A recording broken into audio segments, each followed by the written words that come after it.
What is up, good people? Welcome into the Full Coverage Football Show. My name is Jeremy. That is Drew. Follow us on Twitter at SomervilleCLE, at DetroitDave7. Follow the show at FCFS Pod. Man, we are back. Hopefully a better show than what last week was with a shit ton of technical difficulties. But it's a new week. It's a new time. And it almost feels like we're throwing it in reverse here because it's Tebow time in the NFL again. We'll get to that. We're going to talk Teddy Bridgewater and his comments about practice with the Panthers. Is it an excuse for being average, or is it just him making a point? We'll see. But first, we're past the draft. We're past free agency. We're getting to that point we're going to start practicing on. We're talking practice. But first, you got to release a schedule. The NFL, of all leagues, biggest league in the world probably, they release a schedule and it's like a huge event. And this week, no different. Yesterday, they released a schedule. Drew, how are you feeling about some of these games right now? What games are you looking forward to? First thing I want to say is the NFL technically releases the schedule. Somehow the internet releases the schedule before the NFL releases the schedule. Like the whole ass schedules were like out there, and then they check out. Like, okay, so by the time the NFL like the show that released it, already knew. We did have some great Twitter detectives who were building up tweets like, this is what I got so far. And I'm like, wow, I think the Lions' whole schedule is out right now. I'm like, okay, Vikings is out. Yeah, it was quite impressive. But what games are you looking forward to right now? Your team. Yeah? Yeah, I think the Kansas City Cleveland game, I mean, it's going to be one of the bigger ones. Yeah, I can't argue that. I mean, I think it's a huge measuring stick game for the Cleveland Browns. You saw what you could have done last year, how you finished at Arrowhead. If you had more speed, you may have been in that game. If Pat Mahomes stays in that game, you're probably not in that game. But now, you brought in Jadeveon Clowney. You brought in a brand new secondary, basically. Greg Newsome. I mean, Owusu Koromoa. To that extent, though, that's one that you it's a litmus game to an extent, yes.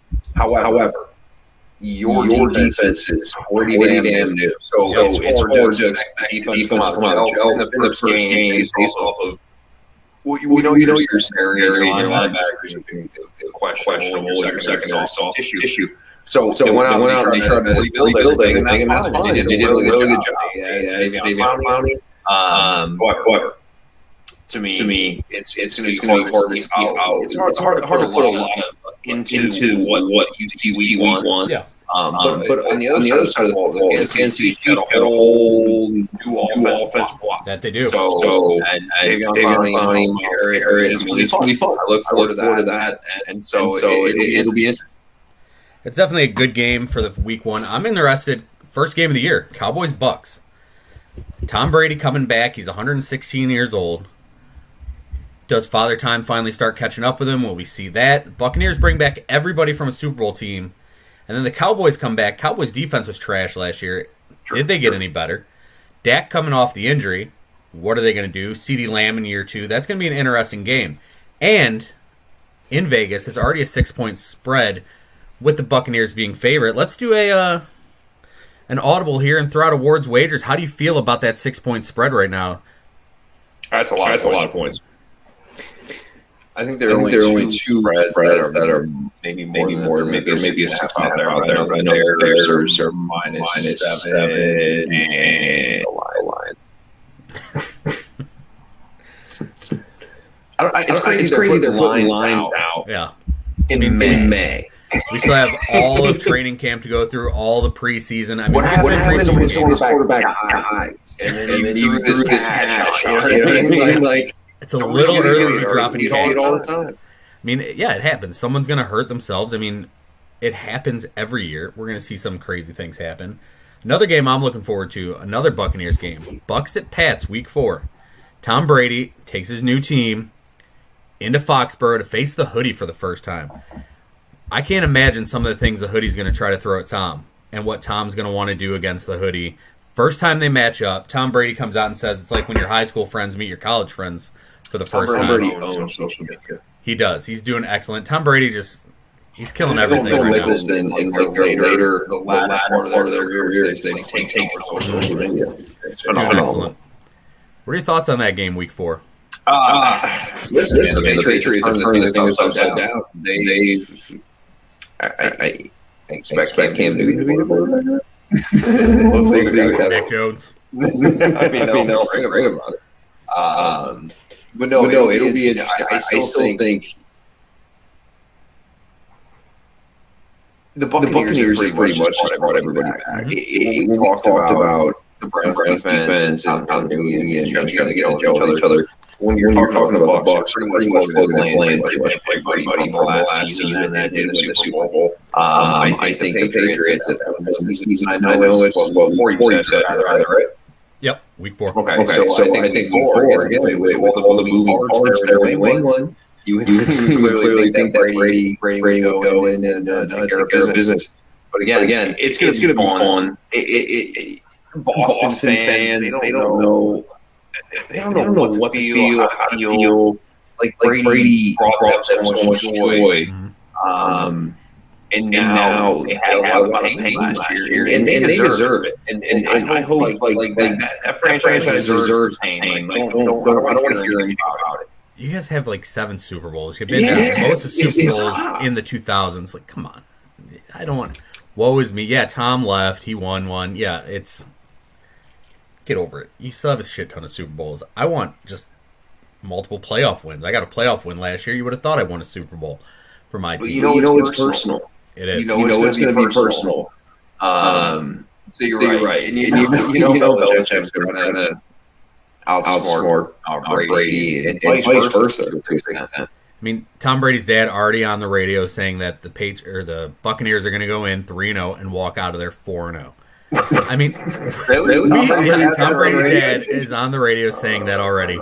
I mean, the NFL schedule, like, I don't know how they do 4-hour shows on the schedule release. Dude, I've looked at the schedule so little. That's why I'm excited to talk about it. Because you're like, what games do you like? I don't think Kansas City. And that's going to be a fun game. I mean, the thing is, like, people are like, oh, now I can figure out what my team's record's going to be. We already knew who everyone was going to play. We just didn't know when. And our teams will match up November 21st, Week 11, Lions and Browns. Of course, it's going to be a late game. It had to be late season. It could have been like Week 4. Yeah, I mean, like I said to you yesterday, I was hoping for early October, maybe. Give me hoodie, shorts weather. If you want to go to that game, we're going to have to DC prices. Browns are good. Yeah, well, that's with the Browns, though. Like I told you the other day. Until they win a game, they're 0-17 in my mind. It's weird to say 17 now. We're going to have a team go 11-6. It's just going to look really weird. But with the Browns, by midseason, if they start struggling, then we get tickets for pretty cheap because it's going to be 2 crap teams once again. But it's the Battle of the Barge, baby. Regular season edition. There's no price limit to the Barge. There is none. And for those of you who aren't in the know, the Browns and the Lions used to play in the preseason every year, and they would play for the Barge Trophy, which is literally what it sounds like. It's a barge trophy. It's a barge, big heavy piece of boat sitting on. It's a prestigious piece. It is I apologize. It is a prestigious piece of loving, winning. I mean, it's what the preseason's about. I mean, how bad are 2 teams when you're battling for a trophy in the preseason? Who was the last team to win the Barge? Lions. Was it? I couldn't even tell you. I have no clue. I was thinking maybe it's the Browns. Who knows? Either way, there's so many prestigious. Again, it's that prestigious. Diehard Lions fan, diehard Browns fan, prestigious award. We're like, I don't know who won it last. Because it's a goddamn preseason award. Come on now. Okay, back to the schedule. Another game I'm looking forward to. Pack and Chiefs, Week 9. If it's Rodgers and Mahomes, that's going to be a fun one. But we're going to talk about Aaron Rodgers coming up. Sure. Will he be there? We will see. Browns-Ravens, Week 12. That's going to be a fun one. Browns-Ravens, game of the year last year, probably. It was that good. Bills at Chiefs in Week 5. Another fun one. Hang on. We got to talk about these. All right, hit it up. Go back a couple games. What did you say? Packers-Chiefs. Yeah. Week 9. I think it'll be Rodgers. Not to get into it, but it'll be Rodgers from home. It's not going to be Blake Bortles. No. They got Bortles now. I know. And I watched the video. working construction, ripping digs. Bortles is great. The Packers aren't going to move Aaron. I expect Aaron. But I mean, if there's any, we'll talk about it. Anyway, that's a game. That's a shootout. Both those defenses were not great last year. I know Kansas City made the Super Bowl. You tell me about that ball. I understand that. There's lots of points. Don't give it up. That'll be a shootout. Those are. I don't think we've never had a Rodgers home, have we? I think we've had one maybe. I will have to look that up. But I think we've had one Rodgers Mahomes at least. I could be wrong. But we should know these things as we talk. But I mean, it's going to be a shootout. Those probably the best two quarterbacks in the NFL in the world right now. Yep. Oh man, I just read a Mike Florio thing. NFL removes Rodgers versus Mahomes from schedule release commercial. Oh, Mike Florio. I didn't even notice that because I didn't even realize there was an NFL schedule release commercial. But we'll talk about Rodgers in a little bit. Not Rodgers. Mike Florio. Yeah, Pro Football Talk before Twitter was almost the place to go for your really up-to-date, constant little petty news that you really wanted to find out about the NFL. That's why they have so many followers. But then, it's just become. I mean, now you got Peter King every Monday with Football Morning in America. But now I feel like Mike Florio has become almost trying to be hot takes, like a Skip Bayless, Stephen A. light, where he used to be a solid dude. Now he's just throwing out random shit there, and nobody wants to believe it or listen to it because you like Peter King? I do like Peter King. Okay. I like his article in the morning. I don't know about Peter King as a dude. Have I met him? Maybe once. I don't remember. But Football Morning in America, I like to read it. I also read Albert Breer's, Monday Morning. Yeah, both those articles. First thing Monday morning. Can't go wrong with that. I agree. Bills at Chiefs week 5. Can the Bills beat the Chiefs in Arrowhead week 5? I mean, so here's the way I look at the Bills. And this might be right, wrong. I don't know. I think Josh Allen had a pretty incredible last season. We can agree on that, right? Absolutely. Completion percentage almost up to 70%. I believe somewhere around 59. Brian Daboll's done a hell of a job. Is that repeatable? I'm not saying it's not. That good? Maybe. I mean, we have to see how far he's really come along as a player. Has the league caught up to him? Is he still going to be running? When's he going to stop with using his legs and taking hits that he doesn't need to take? It's going to be a while. Yeah. It's a maturation process. This is a lot with the guys that when you get out of pocket. It's almost like how many big hits taken and then some point Absolutely. Listen, I like Josh Allen. He was really fantastic. You have to expect completion percentage down somewhat. It's hard to sustain completion percentage, especially for a guy that was rather than college. But yeah, love it. That's a big time game with a lot of good players, and that's definitely what we're looking for. I mean, the thing for the Bills, how much better did they get? Yeah, they drafted Boogie Basham. They got Greg Rousseau. They've added edge guys. That running game better than it was last year? The running game was so spotty. And again, it's who's the true workhorse in the backfield. I think that they asked Josh Allen to do a lot. I think Stephon Diggs. That's the one thing about the Bills. Stephon Diggs stops Allen, in my opinion. And I really believe that. Stephon Diggs with his ability and his nice route running, able to get open. Rather security on the outside, which is rare in the league. Get the Devontae Adams guys like that. But Stephon Diggs, I personally believe that he made him way better. I really do. I think Josh Allen way better because he got a guy that he can rely on. He threw the shit out of the ball. Stephon Diggs, I know I own fantasy, and I won Super Bowl. He was awesome. He was. So that was huge to have that dimension offense, and I think that made him take off. And I think you're going to have establish that run. I'm not sure right now if we think that they could do that. And I don't know if many more of them would do that coming out of the draft. Yeah, I'm with you on that. Devin Singletary, 2 years ago, basically led the NFL in yards per attempt. Every time he got the ball, he was getting yards. Last year, they're like, oh, we're going to split carries with Zach Moss. Zach Moss had fumbling issues. And yet, you still kept giving the ball to Zach Moss, especially inside the red zone. Devin Singletary never broke out, so neither guy really did anything to really show they're ever going to be that number one. But there's so many really good games, and it's exciting. We got so many more months to talk about it. Right now, based on your schedule, looking at the way it is, what is your guess for your Lions record?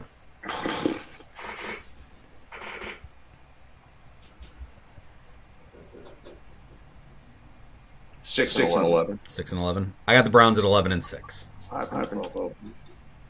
It's weird because I really think about what I was going to say because of your name. Mm-hmm. Usually it's like 6-10. Yeah. I see a big about these. That 17th game is going to be so weird. We're going to have guys breaking records probably as far as. You're right. I mean, think about that. But are we going to see in that 17th game? What is this? The Hall of Fame numbers, things like that. So basically, you have a new. So say Jamar Chase comes out, he's this fantastic. So then we kind of expect him. And he puts up ridiculous numbers. And he has an extra game every year for 12 to 13 years. Wow, how does that pan out? It's just messed up. How are you going to reward that guy playing an extra game? How does that play out? We're working out a lot of fame. Right? It's just something. And it's weird because I wish basically, they played 25 games. I'd settle for it. Give me that. And I think they should have 2 bye weeks, and I think eventually it's got to get into that. But before we get into the bye week talk there, basically now, 1,000-yard season, like that used to be a big deal. Guys get 1,000 yards. Basically now with that 17th game, you need to average just under 60 yards a game to get to 1,000 yards. I mean, so 1,000-yard rusher, not that big of a deal. I mean, you're getting 59 yards a game. Does that make you good getting 1,000 yards? It's going to change that fact. Plus, now, are we going to down the stretch? We always see guys, maybe if your team's clinched, you rest them the last week of the season.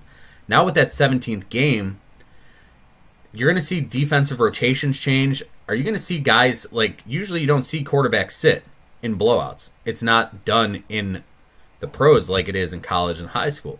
Are we going to see quarterbacks sit out the fourth quarter if your team's up 17 points and you think you've got this in the bag?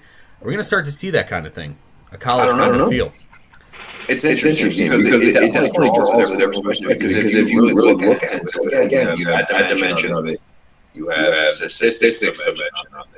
Yeah, it's given an extra thing for everybody to defend for the division. Yep. So again, I'll take 25. I'll take an NBA schedule. Two of these things. Like they play 2-3 times a week. But I mean, more football is good, but is it better for the products? I don't know. Do they need an extra bye week? Yeah, certainly. I think they do. I mean, you see how guys get nicked up throughout the season. It's tough, man. To play 16 games is an impressive feat. And another weird stat here. 17 games. Barkevius Mingo, as we're talking about playing 16 games. Barkevius Mingo, former Browns, like top 10 pick, I think 7th overall. He's played the past 6 seasons with 6 different teams. In those 6 seasons, he's played 16 games for each team, but played for a different team each year. That's a really weird, bizarre stat for playing 16 games. We'll see if he plays 17 this year, as he's a member of the Atlanta Falcons, his 7th team in 7 years. We'll see how that goes. We'll definitely have to come back to this as we get closer to the season. We'll have to talk about you bringing up how this changes rookies and their total career now that you've added a game. I mean, does this mean eventually you're going to cut back on how many years you play because you're getting that extra game, more hits, more injuries, more nicked up things? We'll see. We'll talk about everything going forward because we got still so much time. I mean, we're only in May. It stinks. The offseason is so damn long. It is. And the problem is social media. It's like people are doing drafts afterwards. It's incredible. People are like 40 fantasy leagues. I could not I would. There's no way I could do it. 3 is my maximum, and it should be everybody's maximum. I'm not gonna say two. Dude, I'm in. Show some respect. I mean, I'm in 4, I think, right now, and I got to cut one back. Cutting it back. Let's move on. Let's talk Rodgers and Davante Adams drama in Frozen Cheeseland. We all know Aaron Rodgers wants out. That's no secret. It's been everywhere. It was broke on draft day, but it'd been building. It seemed like from the time they took Jordan Love, it was the only way things were going to end up. Aaron Rodgers gets butthurt instantly. Then he goes out, balls out, 46 touchdowns, 5 picks, MVP season, unbelievable. And now Davante Adams talks to Peter King, says, yeah, I don't know what's going on. I've talked to him. I'm not going to bring that up. I don't know what's going on. But then he drops this comment. I def have to do some extra thinking if this guy wasn't here. Is it possible that they could lose Davante Adams and Aaron Rodgers in one offseason? This offseason? This offseason. No. Okay. But if you're Davante Adams, aren't you saying the same thing? I mean, Aaron Rodgers is. I don't want to say Aaron Rodgers makes it because it's Davante Adams. And trust me, if anybody knows how fantastic Davante Adams is me, he's lit me up for free. Mm-hmm. So, yes, you're not going to lose both guys. I think you're right. Jordan Love pissed off Aaron Rodgers. It's that simple. And then this draft, they continue to not really try to help Aaron Rodgers at all. No. And it doesn't make any sense. Because here's the deal. You don't want to let a player run a team. And that's not how it works in the NFL, right? I know you're the star quarterback. At some point, when you know that you have the best quarterback in football, or top three, you actually should probably listen to what that guy wants. To an extent, you still have your draft board, you run the organization, but at some point you have to show him that you're they've done nothing. Absolutely nothing. They've done it's embarrassing. And you should know what have they done to add weapons? Mm-hmm. What have they done? You look at last year, nothing. We all talk about the Jordan Love pick, number 1. But then with your second round pick, you take a running back in A.J. Dillon. They didn't take any receivers at all. The whole draft. Your best 2 players on offense, I mean, yeah, Davante Adams is great, but maybe the best 2 are your running back and your quarterback, and those are what you go with first and second round in a draft. Now, A.J. Dillon, he's a wrecking ball, I get it, but then you're like, okay, Aaron Jones is going to free agency. They're probably going to let him go, and then you bring him back anyway. And I get the depth thing where you need running backs, but a second-round running back added to a guy you're paying $11 million, it's weird. I don't know what they're doing. They're winning football games, but they're winning football games because of the guy behind center. So Exactly. No, that's it's the fact that they go out of their way. It's like draft a skill position player. You made it to the NFC Championship game. You know that your time frame as far as winning the championship, making the league based off Aaron Rodgers' age, you have to go in and win now when you can. And the fact that their ability to surround Aaron Rodgers with any new flash doesn't make any sense. Just throw him a bone and make him happy. They did the Super Bowl with Davante Adams and Scala's Fanthemes and Alan Lazar's I hate the Packers, but at some point, if you want to win, this is there's only one way. It's not Aaron Rodgers going somewhere else. It's you giving him head up your ass and going to trade for Julio Jones. Going to make a move to make your quarterback happy. You think if they want to trade for Julio Jones, Aaron Rodgers would say, okay. You think they show up for camp? Oh, he's showing up for camp. He's tweeting out the eggplant emoji. He's ready to go. I mean, exactly. Oh, Chris is commenting. Chris, my brother. Look at it. Let's go. Yep. There's a ponytail there. There is. I cut my hair right before the show. I'm like, you know what? I need to cut my hair, and this is how it ended up. I'm rocking the ponytail tonight. Hey, what are we rating that haircut from 1 to 10? I can't wait for this part. We'll get back to it. Chris will get back to us. But yeah, I'm rocking the ponytail tonight. I don't know why. I'll probably cut it off by the end of the weekend, but I figured why not? So It's just his hair, man. Yeah, it's whatever. I'm like, I've never had long hair in my life. I've been growing it out throughout this pandemic. But it's ridiculous. It's the hair. I mean, I'm changing. Every week I'm a chameleon. I'm getting... Oh, man, I got a 12. When the king gives you a 12, it means something. Chris, thank you very much. Now I might not cut it off until Monday. That's a bullshit 12. I promise you. I'll give you a 7. I'll give you a 7. Yes. 12. I mean, Drew's the Russian judge in this, and suddenly we went from talking Rodgers Adams to it's hilarious, ridiculous. Just like not getting your team your quarterback a wide receiver. And you were right when you said throw him a bone. It's not like you're drafting a guy that you don't necessarily need or won't use. Just take him because that's what your quarterback wants. If you want to kind of keep him happy. Maybe even a second and a 4. And I'm just talking. I'm not sure the trade chart. But are you doing that for Julio? Like, just go make it happen, and you put the chips in. These mystery box picks. Julio Jones. Mystery box. Could be Julio Jones. You just go with Julio Jones. You can because it's closing and it's closing and it's just again giving him your running back position's fine. I understand that, but the best player on your team plays quarterback. Yep. He needs the ball in his hands. You need to surround him with make plays. It's as simple as that. And I expect both players to be in Green Bay this season. After that, who knows, man? I mean, anything's possible.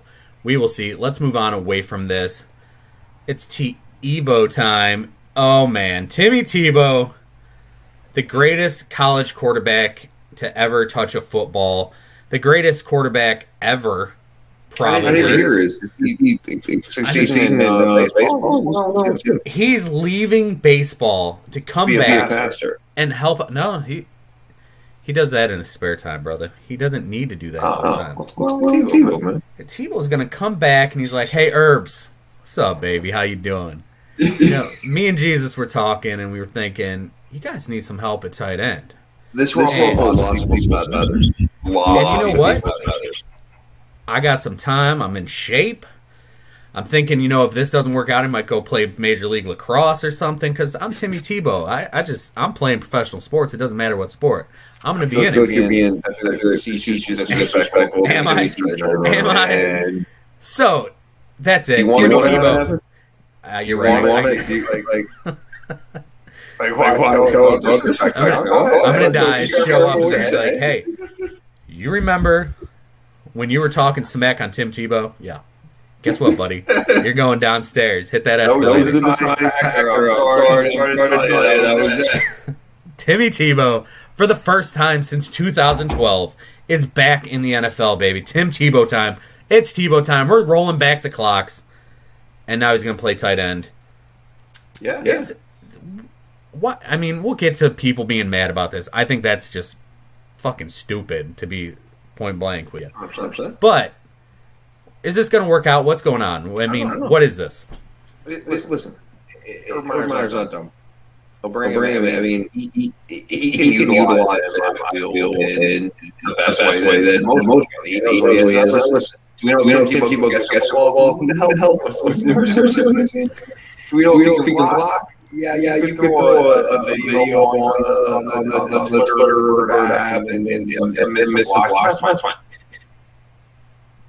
At the end of the day, it's Tim Tebow's fault that the employers take a chance on it. Yeah. And here's the deal. If they can find a way to make it work, Tim Tebow is going. You know, Tim Tebow knew this bullshit was coming. You knew this fire started. You know this might be some money in the locker room. Literally, Josh on Twitter, Facebook, wherever the hell you go. Oh my God, this is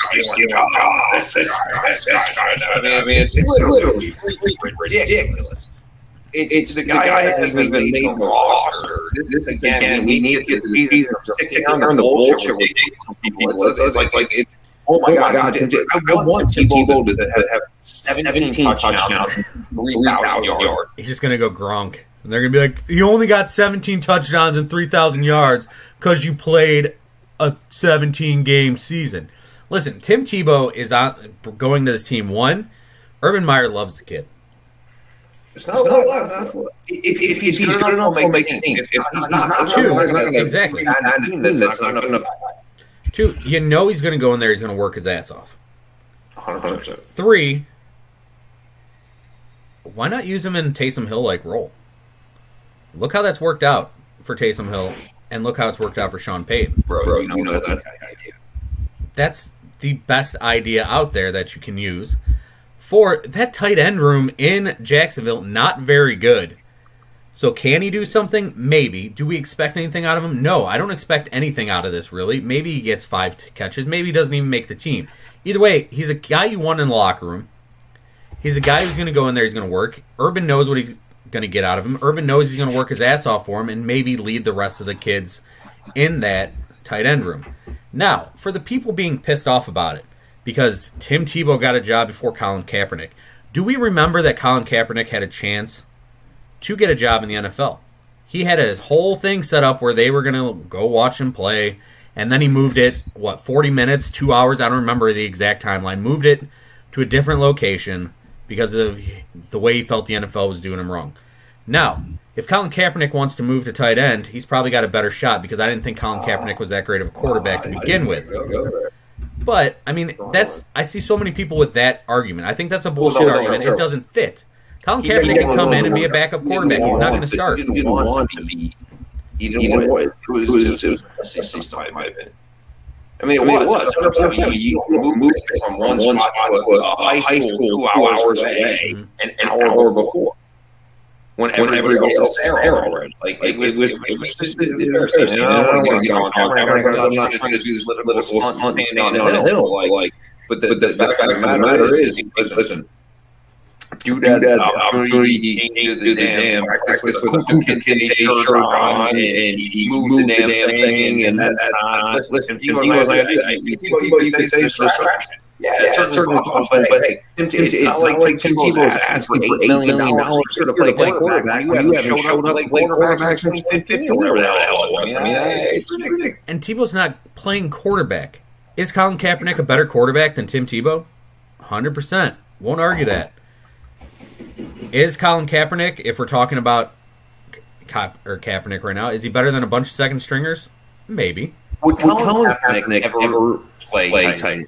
You think he would get out there and block? I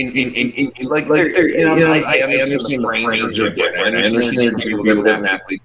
But again, Tim Tebow is going to do whatever it takes. And he missed this team. I'm not taking it here telling you he's going to be I mean, I'm just saying, at some point, is when Kaepernick's 50, can we stop saying that, oh man, there's no games are going to be on opportunity. Yeah. It's like he's 53. Like he's in the ARP thing going on. Like we still talk about him not getting an opportunity. What are we doing? You're right. I mean, it's sad it's come to that. I mean, Tebow playing a different position. Listen, I don't think either one gets a job in the NFL this year, really. But Tebow, if he's there and they want to use him in a Taysom Hill role, maybe it works out, maybe it doesn't. Either way, crazy to see the guy come back after 9 years out, 5 years in the Mets organization. And if this doesn't work out, like I said, he probably goes to play Major League Lacrosse. Maybe goes to be a Pro Bowler. I mean, maybe he's going after Pro Bowler next. Pro Bowl tight end. Highly doubt it, but we will see. We got time. He's going to work his butt off. I know he's working with Tony Gonzalez right now, and no, I don't know if he's really doing that, but he's going to work. We'll see what he does. He should. Why not? Maybe not Sean Sharp, but we'll see what deserves his right.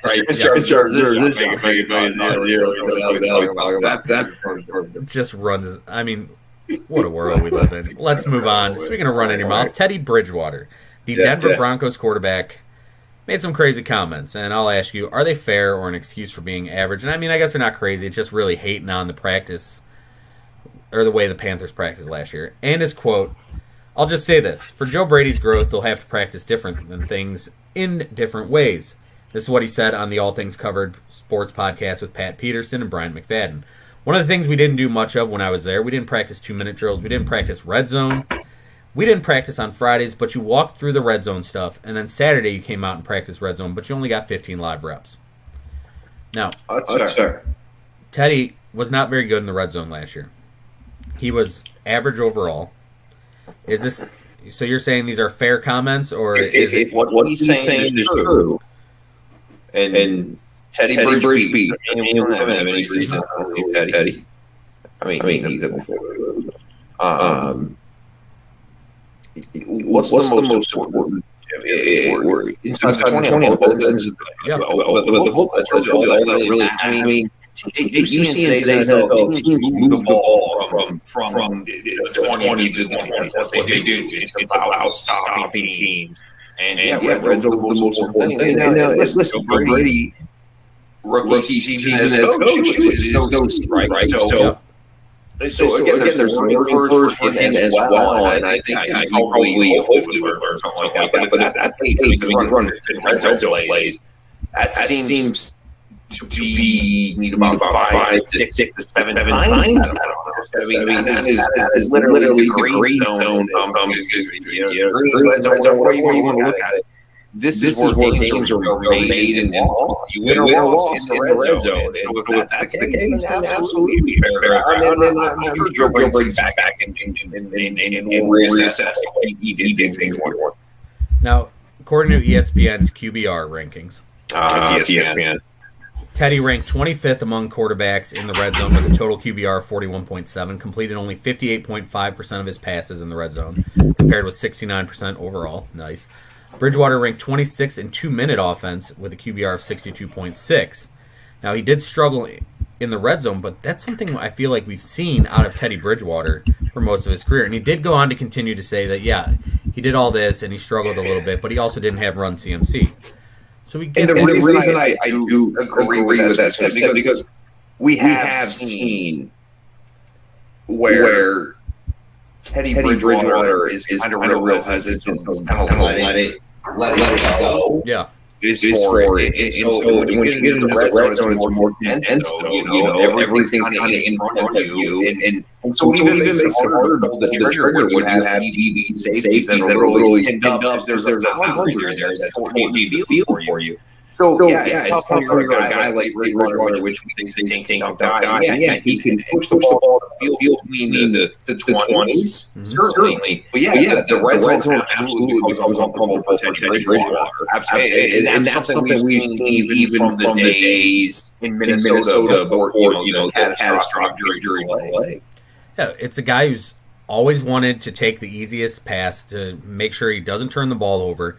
He takes what the defense gives him a little too much, and then when you get to the 20s, those windows tighten everywhere. There's no easy dump-offs. There's no easy windows usually. I mean, you get a misplay every now and then, but, I mean, Teddy hasn't... It's a fair... I mean, the comments are fair because it's true, and Matt Rule came out and defended the way his team practices, but... Well, Teddy... He has zero choice. No, he doesn't. But for Teddy, let's move on. Let's get to Denver. Let's take the job from Drew Lock because you're probably better than him for that team right now, the way that team plays, and go on. That team. Dude, Rodgers ended up in Denver. That offense is silly. Jerry Jeudy. That's all. I mean, Cortland Sutton coming back. And DJ Ham. Javonte Williams. I mean, Melvin Gordon. You got some weapons there. Yeah. And that defense is damn good. They just need a quarterback. Now let's move on to a brand new segment here on the show, Master Debaters. Drew and I will become Master Debaters, and we will debate a subject, a topic, whatever, each week. And this week, it is how young is too young for tackling, and that comes up because of this video right here. Let's see if it'll play. Run with it. Run. Oh. You're good. Get run with it. Watch it one more time. Run. You're good. Ouch. Number 4 there, just annihilates number one. These kids, 8-year-old kids.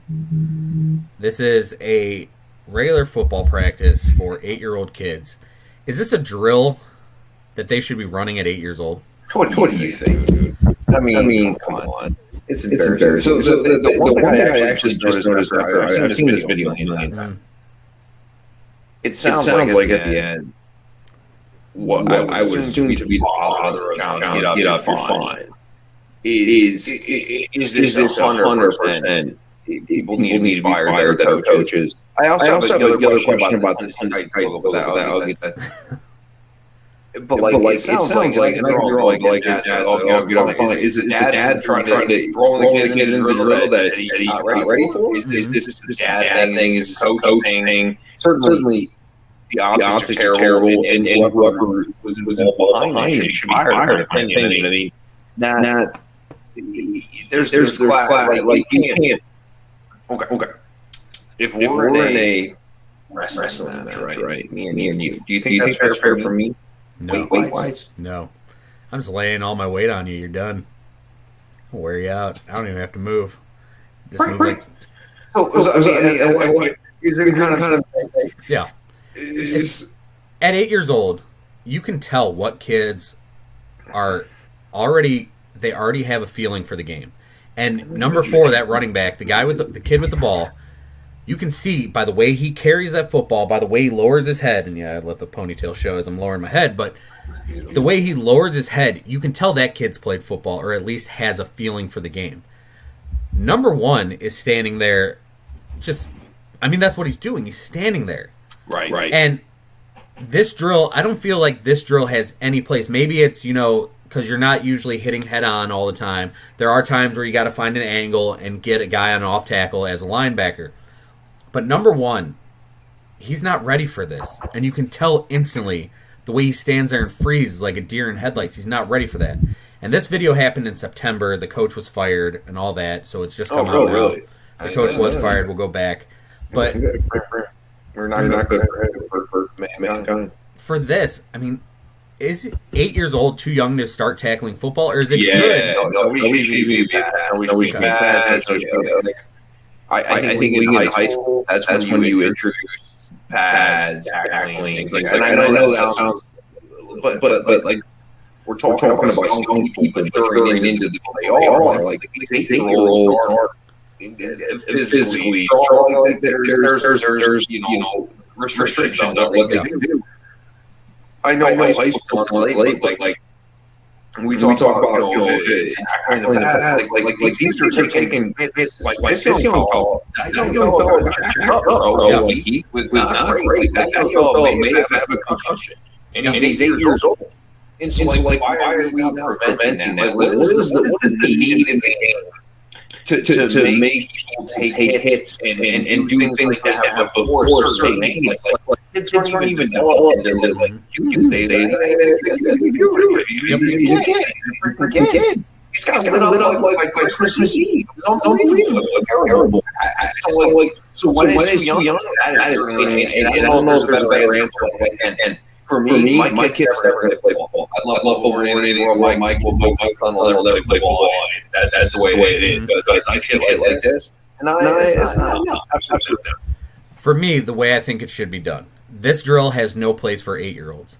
At this age, you should be learning techniques and the proper way to play the game. Not only in the toilet without hitting the seat. Yeah, they haven't figured that out yet. Trust me, I got a 6-year-old nephew, and in 2 years, I don't think he's going to be pissing on the seat less than he is now. I don't know what the hell he does.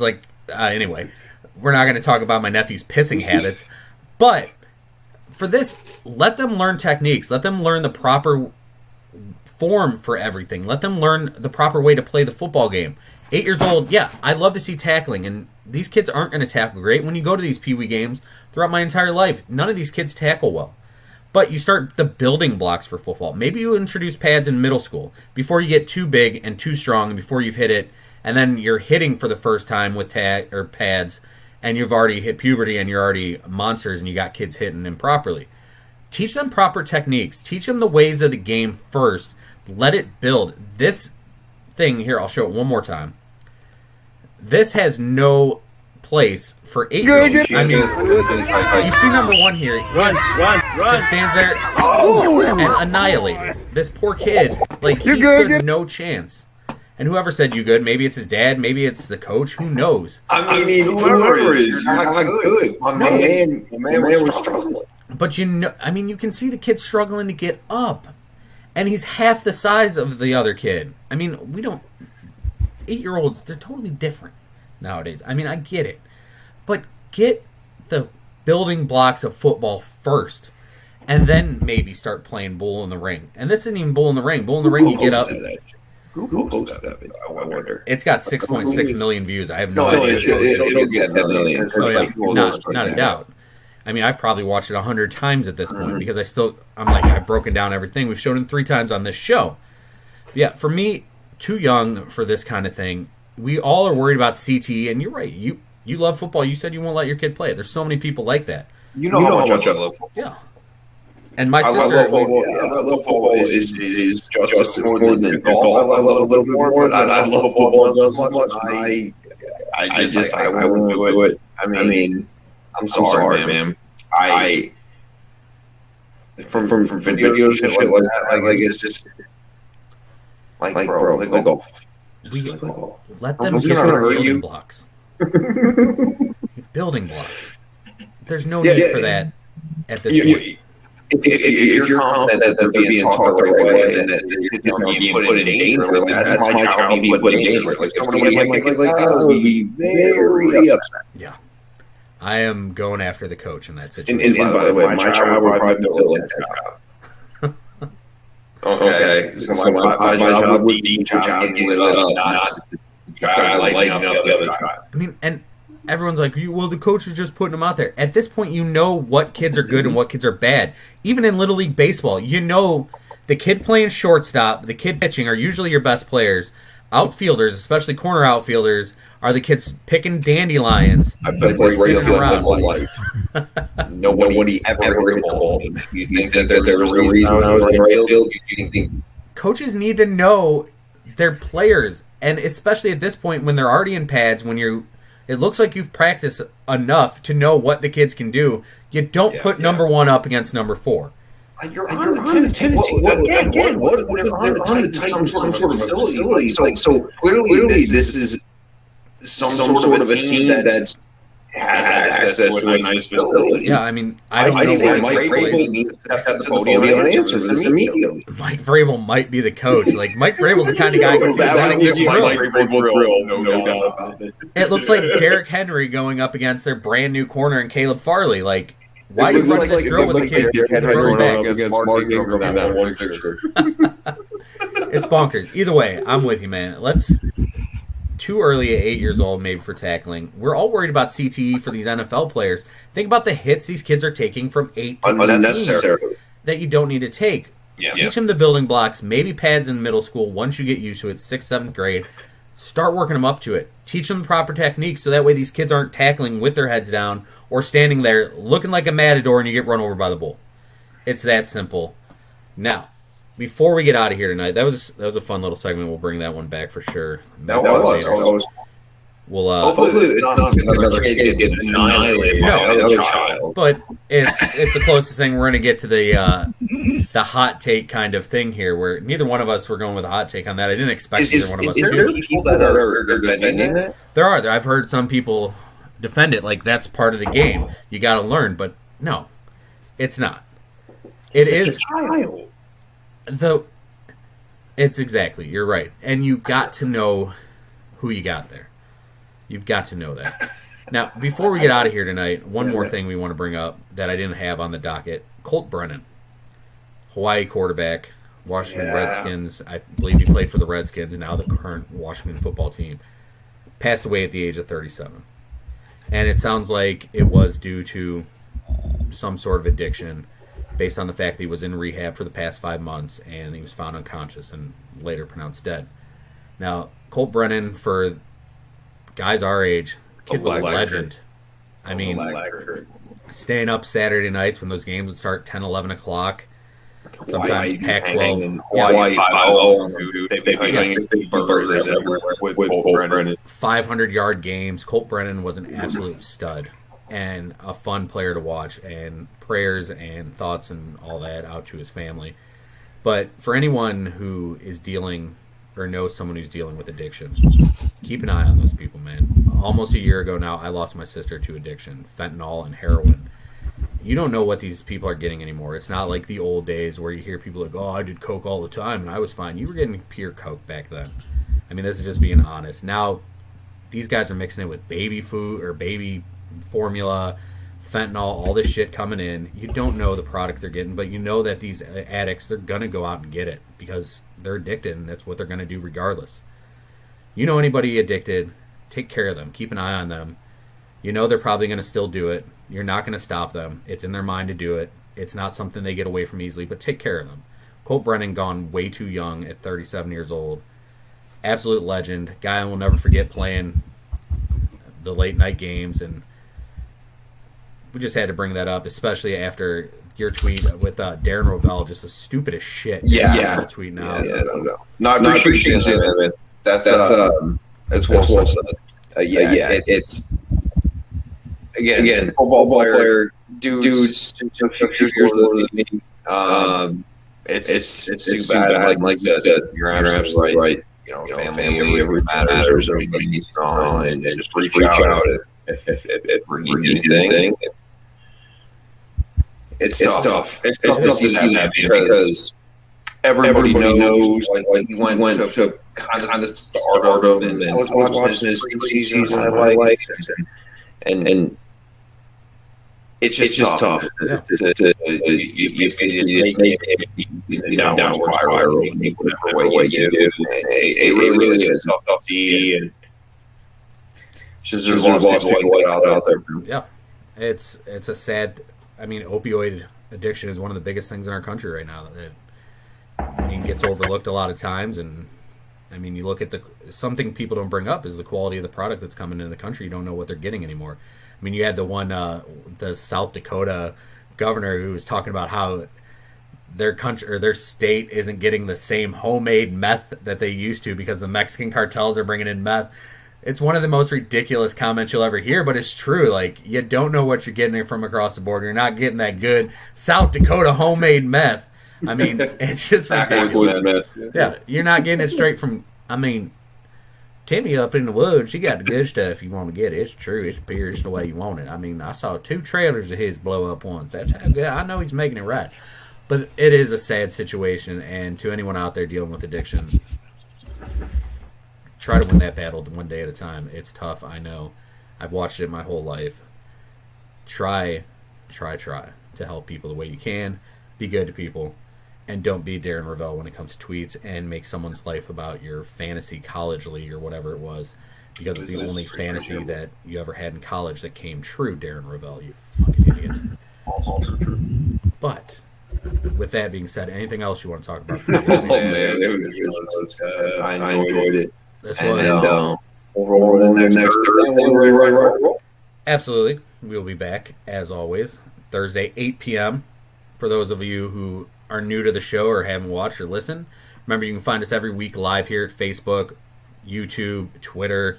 Also, audio version available Spotify, Apple Pods, Google Pods, iHeartRadio, Anchor.fm. Say, hey, Alexa, listen to the Full Coverage Football Show. She'll pull that right up for you on all your smart speakers.